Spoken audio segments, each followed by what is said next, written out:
Hello बच्चों, good morning to all of you. आज हम लोग हिंदी मीडियम का क्लास 41 करने वाले हैं और आज हम सीखेंगे कि गॉस के नियम से किस प्रकार से कूलम्ब का नियम प्राप्त किया जाता है।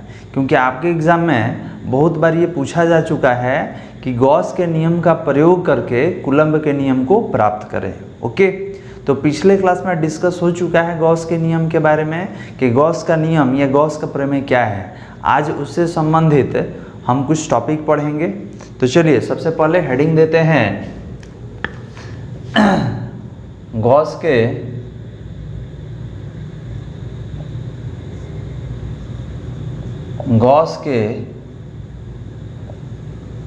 प्रमेय से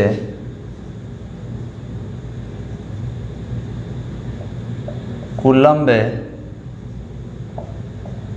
के नियम का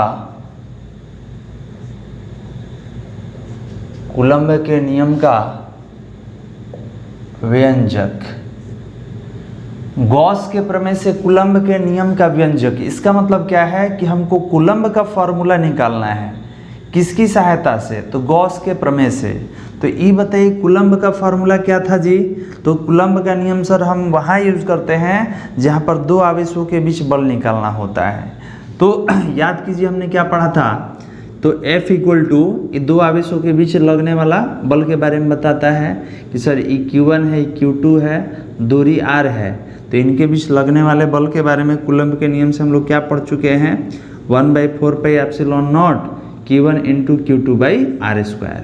यही फॉर्मूला निकालना है, लेकिन किसकी सहायता से? तो गॉस के प्रमेय से हम लोग निकालेंगे। ओके, तो चलिए इसको थोड़ा इंग्लिश में भी लिख लेते हैं और उसके बाद कुछ एक्सप्लेनेशन करेंगे, उसके बाद डायग्राम पे बात किया जाएगा। तो इसको बोलेंगे expression of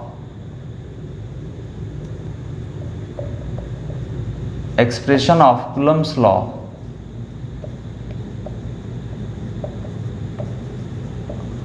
expression of Coulomb's law with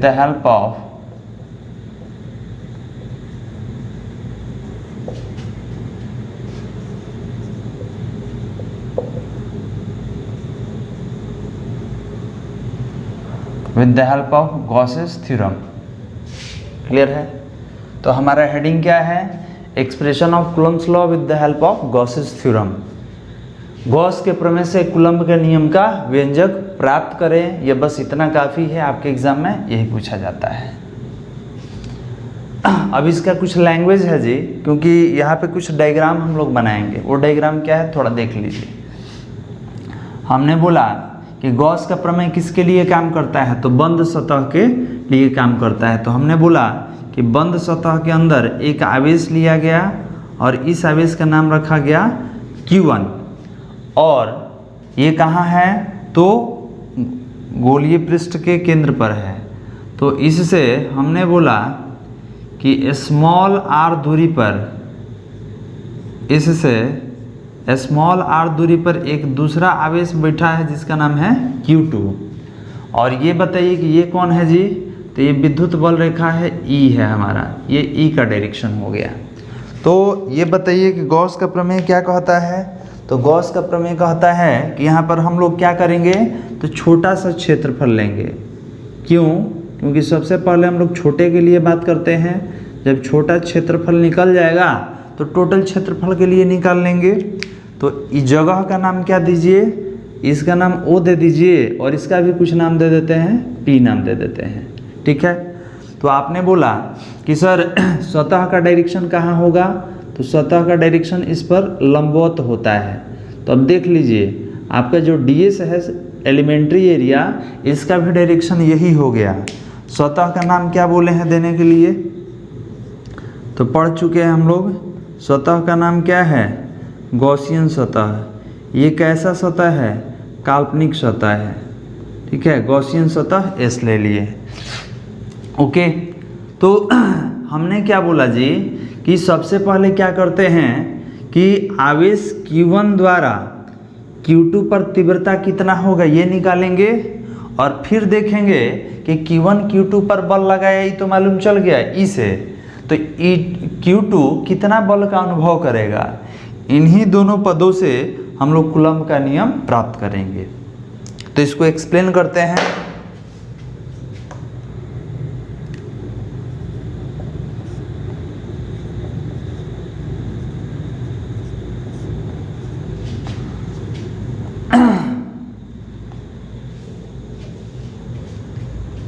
माना बिंदु O पर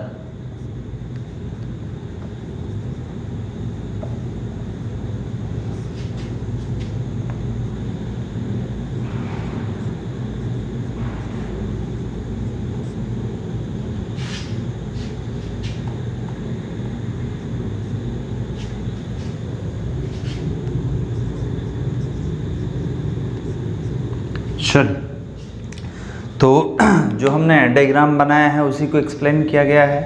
क्या है कि माना बिंदु O पर Q1 आवेश निर्वात वायु में रखा गया है, आप रख दिए। अब इसे स्मॉल r दूरी पर एक बिंदु P है। अब इस आवेश को घेरते हुए इसके चारों ओर गॉसियन सतह की कल्पना करने पर बिंदु P इस पृष्ठ पर स्थित होगा। अब आप देख सकते हैं कि हमने क्या बोला कि Q1 से स्मॉल r दूरी पर एक बिंदु P है और इसके चारों तरफ एक सतह का कल्पना किया गया है जिसका नाम है गॉसियन सतह। इस बिंदु P पर एक दूसरा आवेश Q2 रखा गया है। क्लियर है? तो हम एक एक करके बात करेंगे। सबसे पहले यहाँ गॉस का प्रमेय का प्रयोग करेंगे। तो यहाँ लिखते हैं गॉस के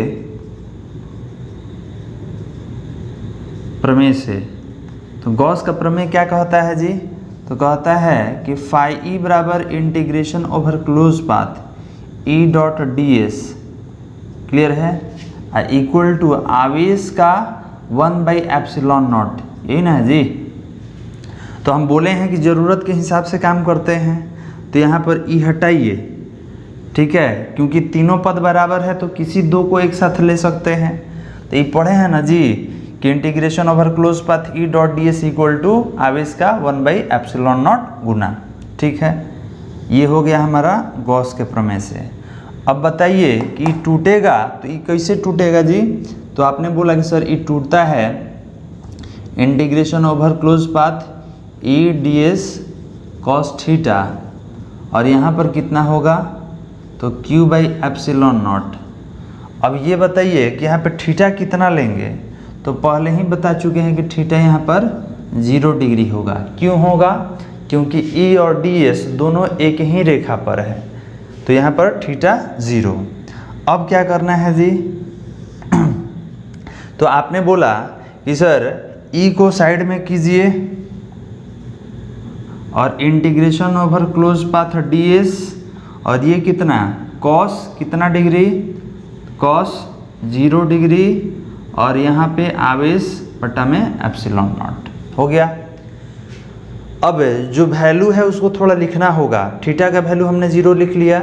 ये बताइए कि गोलीय पृष्ठ का, संपूर्ण पृष्ठ का क्षेत्रफल कितना होता है? तो आपने पढ़ा है पीछे भी कि सर यहाँ पर integration over close path ADS कितना होगा? 4πr², संपूर्ण पृष्ठ का क्षेत्रफल हो गया। अब इसको रख दीजिए यहाँ पर, तो ये कितना हो गया? E इंटू 4πr², और कॉस 0 का वैल्यू कितना? 1। ये बताइए कि ये आवेश कौन सा है? आप किसके कारण फ्लक्स निकालेंगे? फ्लक्स कौन बनाएगा? Q1 फ्लक्स बनाएगा कि Q2 बनाएगा? तो आपने बोला सर Q1 फ्लक्स बनाएगा। क्यों? जो अंदर रहेगा वही ना विद्युत बल रेखा चारों तरफ निकालेगा जी। जो खुद बाहर है वो थोड़े आवेश निकालेगा, थोड़ी विद्युत बल रेखा निकालेगा, वो तो खुद बाहर है। इसको तो हम टेस्टिंग चार्ज लेने वाले हैं, इसको सोर्स चार्ज, कि फील्ड ई बनाएगा और फील्ड अनुभव कौन करेगा? Q2। तो यहाँ पे कौन सा आवेश ले? Q1 ले कि Q2 ले? तो सर जो फ्लक्स बनाता है उसी को आवेश लिया जाएगा। तो फ्लक्स कौन बनाएगा? Q1। तो ये हो जाएगा Q1/एप्सिलॉन नॉट। क्लियर है? तो आप सर्वप्रथम क्या करेंगे? ये हेडिंग देंगे, ये डायग्राम बनाएंगे, उसके बाद इसको एक्सप्लेन करेंगे और यहाँ तक लिखेंगे। इसके बाद यहाँ पे कुछ मिटाया जाएगा, उसके आगे हम कंटिन्यू करेंगे। तो आप हेडिंग दें, डायग्राम बनाएं, ये एक्सप्लेन करें, उसके बाद यहाँ से यहाँ तक लिखें। ओके, चलिए इतना कीजिए कंप्लीट, इसके बाद आगे आते हैं। चलिए लिख लिए बालक।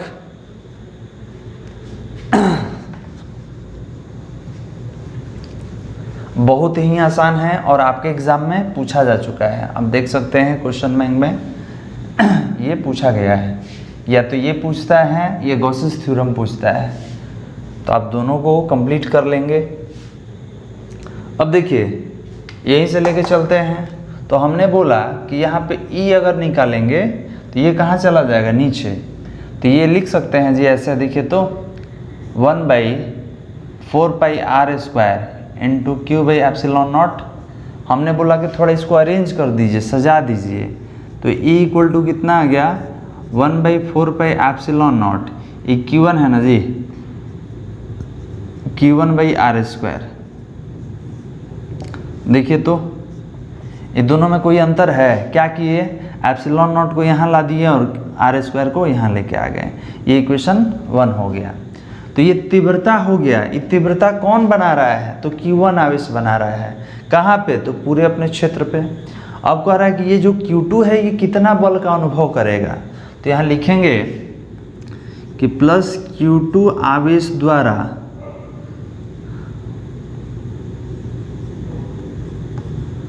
प्लस Q2 आवेश पर आरोपित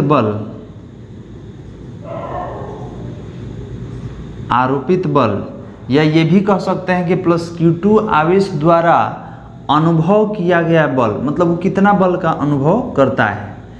ठीक है, अब इसे नीचे हटाते हैं जी।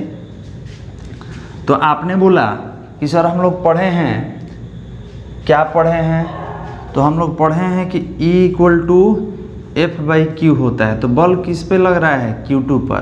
तो E बताइए कि यहाँ से अगर हमको F बताना हो तो F बराबर क्या होगा, Q2 इंटू E होगा।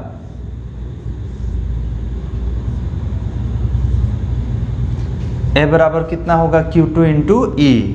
अब करना क्या है, समीकरण 1 से ये वैल्यू उठाइए और कहाँ रख दीजिए, समीकरण 2 में।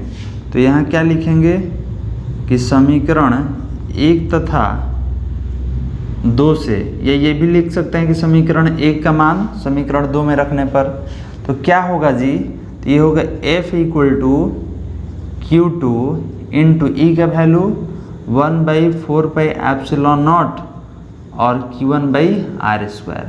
इसको ऐसे लिख सकते हैं, F = 1/4πε0 Q1 into Q2/r²।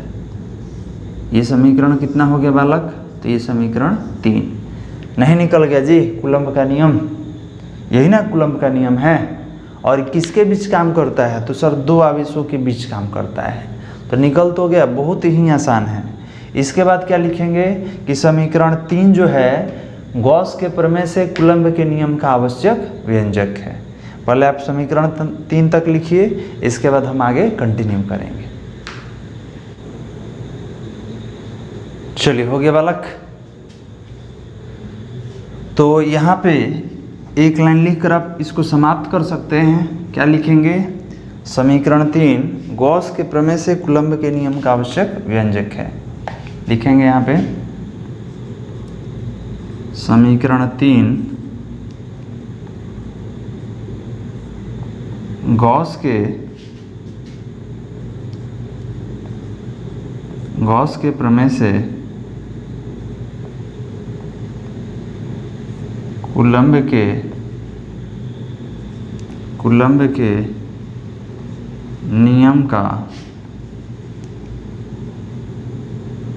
Coulomb के नियम का आवश्यक व्यंजक है। ओके, तो आज जो हमने सीखा ये भी हमारा लॉन्ग क्वेश्चन है, बहुत बार पूछा गया, आप क्वेश्चन बैंक देख सकते हैं।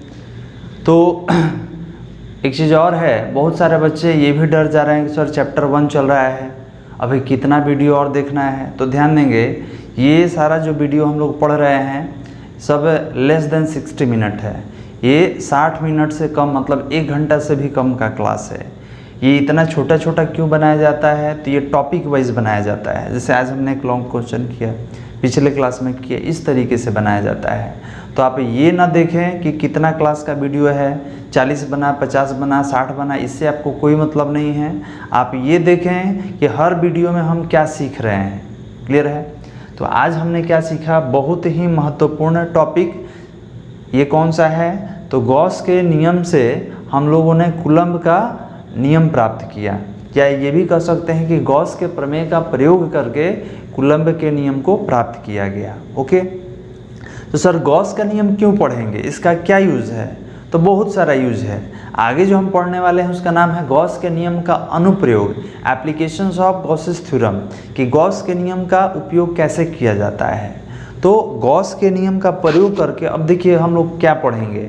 अभी तो आप तीव्रता निकाल ले थे, अब हम विद्युत क्षेत्र का तीव्रता निकालेंगे गॉस के प्रमेय का प्रयोग करके। तो सर कौन कौन सा ऑब्जेक्ट होगा, तो किसी तार के कारण तीव्रता निकालेंगे, समतल चादर के कारण निकालेंगे, बेलन के कारण निकालेंगे, गोले के कारण तीव्रता निकालेंगे, खोखले गोले के कारण तीव्रता निकालने हैं। तो बहुत सारे वस्तुओं के कारण अब हम तीव्रता निकालने वाले हैं। फिर ये भी है कि सर अगर ये गोला है तो गोले के बाहर तीव्रता कितना होगा, गोले के सतह पर तीव्रता कितना होगा, गोले के अंदर तीव्रता कितना होगा और गोले के केंद्र पर। तो बहुत सारा कंडीशन है और सारा लॉन्ग क्वेश्चन में है, तो घबराने का कोई बात नहीं है। आप कोई एक भी टॉपिक पढ़िए, कोई एक ही टॉपिक पढ़िए, लेकिन समझ समझ के सही तरीके से पढ़िए, बाकी सब आपके लिए आसान है। और देखिए ये जो आज हमने टॉपिक पढ़ा, या इससे पिछले वाले क्लास में जो हमने पढ़ा, जो भी लॉन्ग क्वेश्चन होता है उसमें 80% मैथमेटिकल टर्म रहता है। तो आप ये ना देखें कि सर इसको याद कैसे करें, आप ये समझें कि जैसे आप गणित में सूत्र को सिद्ध करते हैं उसी प्रकार से याद रखें कि हमको ये प्रूफ करना है। अगर इसको गणित मान के पढ़िएगा तो ये आपके लिए बहुत ही आसान हो जाएगा। ठीक है, तो इसमें 20% लैंग्वेज है, डायग्राम है, बाकी 80% कैलकुलेशन है, जिसको अगर गणित समझ के पढ़ा जाए तो ये आपके लिए बहुत ही आसान हो जाता है। ओके, तो आज यहीं पे समाप्त करते हैं। अगले क्लास से हम लोग सीखेंगे कि सर गॉस के प्रमेय का अनुप्रयोग क्या है और किस किस वस्तु के कारण और कहाँ कहाँ पर हम तीव्रता निकालेंगे। ओके, तो आज के लिए इतना ही काफ़ी। धन्यवाद। चलिए।